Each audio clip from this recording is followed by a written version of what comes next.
Eskoitzarrok, aurten ere badatu San Pedroak.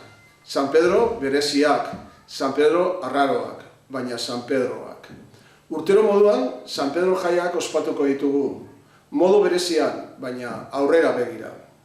Zoritxarreko pandemia edo gaixotasuna tartean dugula, guk aurrera egiten saiatu behar dugu.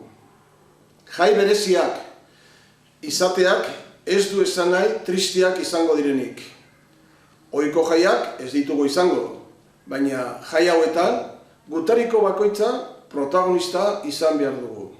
Kontzienteak izan behar dugu nun gauden, nola gauden, batez ere nola gauden. Zelan gauden oso importantea delako, eta zer egiten dugun.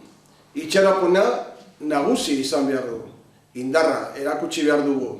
Honetatik irtengo gara.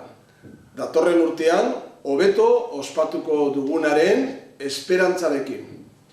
Ondo pasa San Pedro berezi hauek, gora San Pedroa, gora Eskoletza.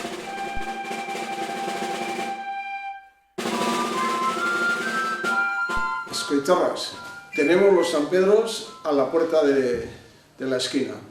Unos San Pedros raros, diferentes, difíciles, pero con ilusión, con trabajo y con solidaridad. Tenemos que ser conscientes, todas y todos, qué situación estamos pasando, cómo estamos y qué parece que acabamos de pasar. Esta pandemia nos ha traído unos San Pedros diferentes, raros, pero sobre todo con esperanza. Saldremos de esta.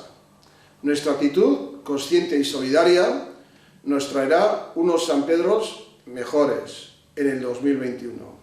Tenemos que tener esperanza y no tenemos que olvidar que cada uno de nosotras y nosotros tenemos que aportar lo mejor que tenemos. Gora San Pedroa, gora Eskoletza.